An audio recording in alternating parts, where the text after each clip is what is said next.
Welcome to this review slash retrospective for Xanadu Next, and I want to talk about a few things. I didn't really compose my thoughts ahead of time of doing this video, write them down on paper or anything, but I'm not distracted because I got the background video that I made this morning, so I won't be splitting my thoughts, as it were. So anyway, let me just jump right into the actual review of this video and just talk about quite a few things as far as this game is concerned. So I'll start off, this is a game by Falcom. They're mostly known for their Ease and Trails series nowadays, basically. And you can definitely tell there is some influence from the Ease games in this one for sure. But, I mean, there's obviously some pretty substantial differences from Ease as well. I think this game, graphically, it is actually a pretty good looking game, at least in my opinion. Probably the weakest aspect of the game would be the character models themselves. And, as you can tell from looking at it, this game coming out in 2005 originally, the character models themselves have a very polygonal look to them, which would be pretty par for the course, around the whole mid-2000s time period. Now, to be fair, this version of the game, as far as people in North America or actually anywhere outside of Japan, really, this game we didn't get to play until 2016 at the earliest. Obviously, I was a little bit later. But originally, it came out in Japan in 2005, and theoretically, after looking at the Wikipedia article, it was available on the N-Gage platform, and that was a mobile phone platform by Nokia, and apparently there were some pretty substantial differences between the PC release and the N-Gage release, which would also make sense considering that mobile phones weren't exactly super powerful back then either. Even with them putting in the extra horsepower and whatnot into that device. So there might have been some compromises made to make the game a little bit of a multi-platform release, as it were. But overall, I think that the game does still stand up. And one of the things that you can definitely say about Falcom as a company is that they do a very good job of supporting their older games, this being a great example. Now, before I started making videos on this channel, I played a lot of their Ease games, or a few of their Ease games, not a whole lot, but I played a few of their Ease games, and I really like them.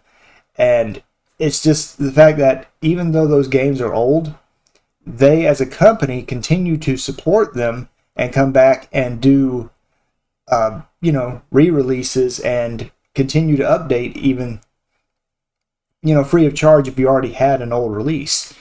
And part of that may be Falcom, part of it may be the translation company for some of these games, because now Falcom works with NIS America now, but when this game came out, they were working with Xseed, and so I've noticed that Xseed seems to be pretty good about continually supporting and actually providing features that may have been missing at one point in time, even years after the game has been released. So that's definitely a very good aspect of these two companies. I would say that is something you should definitely give them props for. The fact that they brought this out in 2016, and they upgraded the graphics resolution so that you can hit all these widescreen resolutions. I, of course, played it in 1080p, which is what my monitors and TV are capable of running. But I think the resolution could probably go up higher. I just honestly don't know if it could or not. But being able to play in HD resolutions, that's just another feature that they added. After the fact, they could have just left it and done a fairly, we're just going to port it over and here's the game from 2005, enjoy. But they did it. They provided new features, improved features, added achievements. Obviously, something that was not available in 2005. And not only do they add achievements, but the achievements work on both Steam and on GOG. So, from a company perspective, very good at supporting older products and getting people interested in them so that you want to play them again. So I think that's a great aspect. And the improvements they made were quite substantial, and they worked very well. So yeah, like I said, visually, the game, the only thing I would say probably that I would ding it on a little bit on would be the models themselves. But I'm personally not picky when it comes to models, and it didn't really bother me too much. In fact, they're pretty decent. You know, not just for their time, but they're just pretty decent models overall. So visually, the game I think still holds up very well. Now, music-wise, I like the music in this game. Falcom always does a really good job with music in their games, my personal opinion. I don't know if I would say the music in this is as good as, say, some of the Ys games, because I think Ys music in those games are usually just phenomenal. The music in this is actually very good. I don't think I'd put it on quite that level. Having said that, though, the boss music for the final fight against Galsus, man, you can't you can't find any fault in that music. It definitely sounded like something you would hear straight out of Ys, and it was just pretty awesome. So music in this game is definitely a highlight, I would say, and something to is good. Like I said, not quite as good as some of their other games, but then you're also basically comparing masterpiece soundtracks. So if you stand pretty close to a masterpiece soundtrack that most of their other games have, you're still doing a pretty good job. Controls. Controlling of the game was actually pretty good.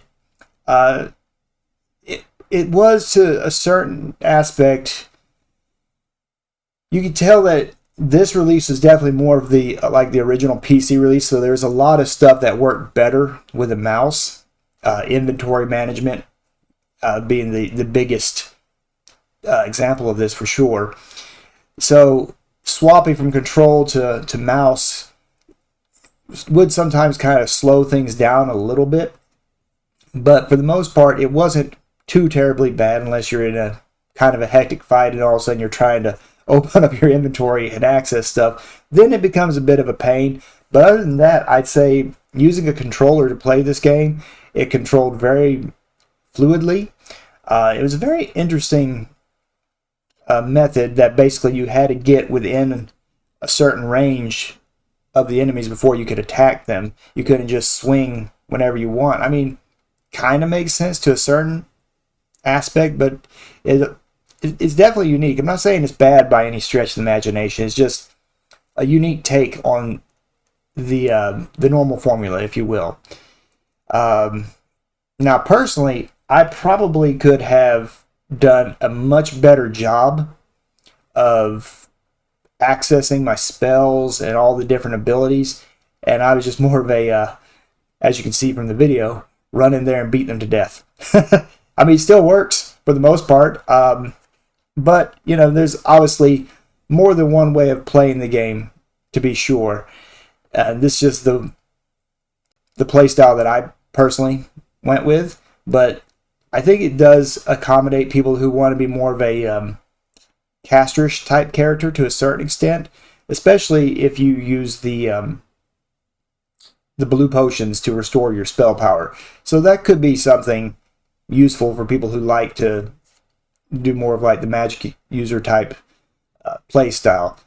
But for me, I mean, the play style of run in it and smack things, that works pretty well too. In fact, probably does lean towards that play style, and the controls themselves, they work really good as far as that's concerned. The game itself, overall, I don't think it was... I mean, I did use a guide, but mostly the guide I used as a reference to figure out what items were in an area when I went there and what to look out for. I did occasionally look at the guide to figure out what was I missing, kind of thing. And I don't know if I would say that I ever had to use the guide to beat any level, per se. Just maybe find some more obscure items. Because at the end of the game, I had found 93% of the items here. So I'd say I did a pretty decent job, exploration-wise, with fairly minimal usage of the guide, to be fair. So this isn't like some other games I've played, especially older games, what I would say is very guide-heavy, and you don't know how to get to the next area. So I wouldn't say it's very guide-heavy as far as asking for... I mean, in fact, right here, Castle Strange Rock, I didn't access the guide at all, really. Just with the exception to say how many discus keys are there. That's the only time I actually accessed the guide. Now, and I did miss a few things in the castle, but overall, didn't do too bad, really. The bosses, like I said, Galsus was pretty challenging, at least for me. It took me 3 tries to beat him, but overall,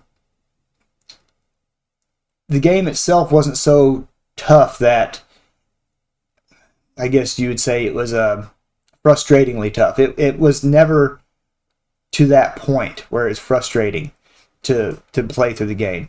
So I'll go ahead and say that point for sure. Now, let's see, what else can I mention as far as the game's concerned? I will say that this game is available on both Steam and GOG, and I purchased it originally on GOG, and that's why I was using bottles to run it rather than Proton, which you would normally run on Steam. And basically the reason why I was using bottles is because I was using bottles to run the GOG Galaxy client so I could get the achievements. And it did work. And I would say GOG Galaxy works pretty decently with bottles nowadays. I think the version of bottles is 7.0-9 or something along those lines. So basically a version based off of Wine 7. Now, if you were to purchase the game today, I would probably recommend getting it on Steam so that you can have the newer Proton available.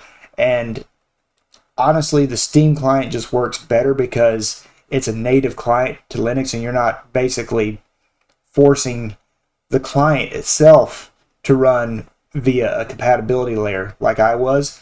So that's a big difference between GOG and Steam as far as this is concerned. But other than that, I mean, either store works, and if you're running this on Linux, it ran pretty flawlessly, to be honest with you. Most of my issues that I had from any crashing perspective was more to do with the client itself and not really the game.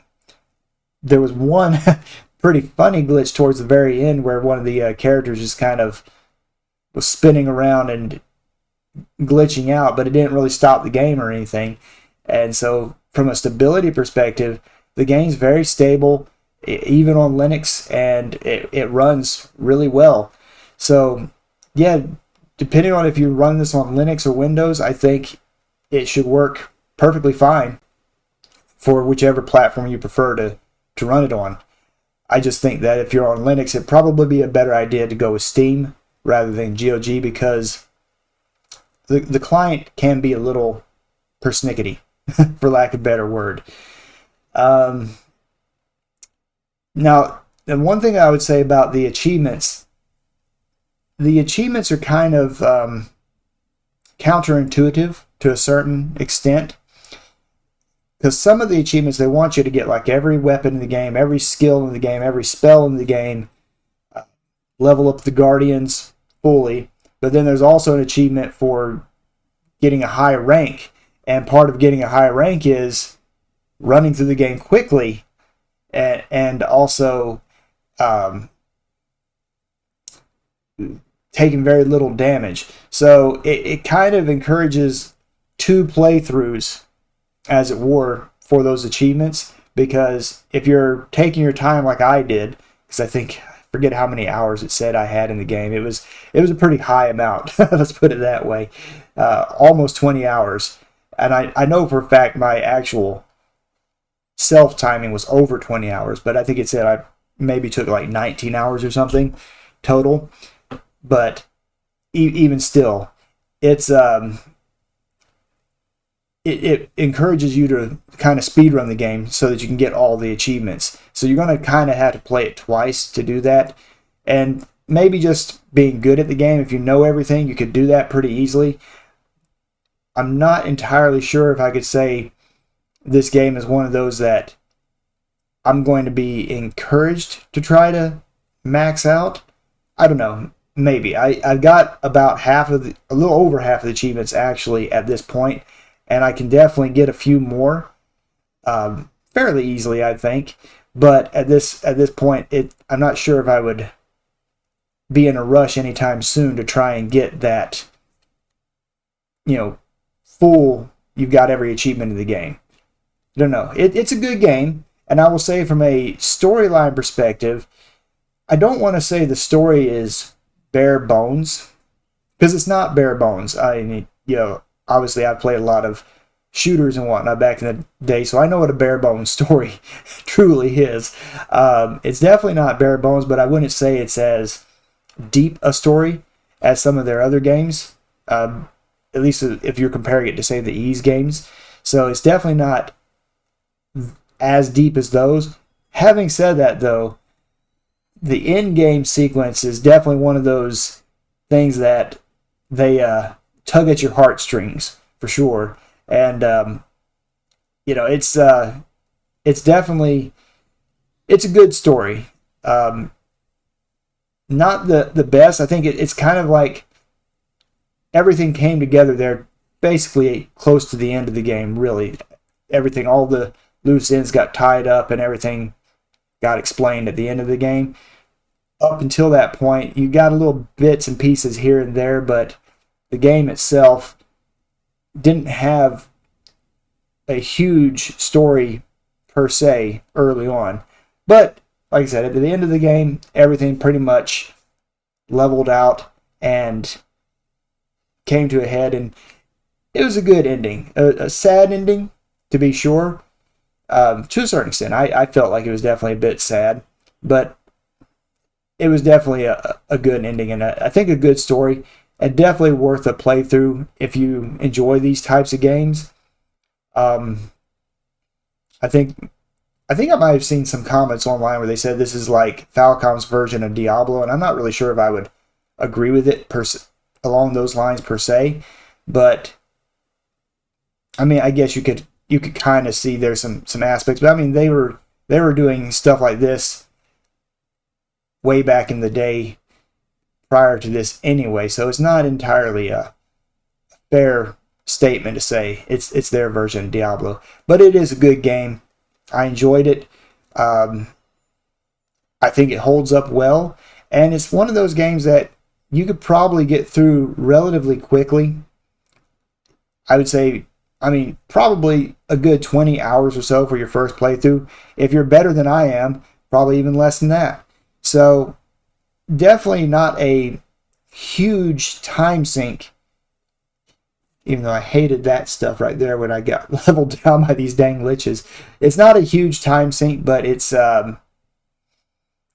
definitely something that I think would be worth your time. There are a few flaws in it. Like I said, you can definitely tell it is dated a little bit, but it's not dated to the point where it's not fun to play, because I had a great time playing it. And it wasn't frustrating either. So where would I put this as far as on the scale? I don't know. I really have to go back and forth on this one, because it's definitely not a 10 out of 10. I can't give it a 100%, and I don't think I could even give it a 95% either. However, you know what? I think it's definitely good enough to say it's a 90 percentile game. I think if I were to call it an 85%, I would be doing it a disservice, because I think it was a fun game, and it's not so time intensive that you feel like it's a chore getting through the game. So from that aspect, I think it's a great balance of control, music, of course, and time investment, to the point where I think it's definitely a very good, well-rounded game, and definitely worth your time if you're into these types of games. I'm definitely looking forward to the next game in the Xanadu releases that we got over here in North America, which I've heard very good things about, but you don't hear a lot about this game. And so I would say it's usually pretty cheap, and like a lot of things on Steam and GOG, it goes on sale pretty much all the time. Well, not all the time, but it goes on sale pretty frequently enough so that you can get it pretty cheap, either on sale or at normal price. I think even at normal price, it's not a bad, not a bad deal. So anyway, those are my thoughts on the game. Definitely great. It was a good time playing through, and I hope you all give this a chance. Anyway, till then, thank you very much for watching this video, and I'll see y'all in the next one. Take care.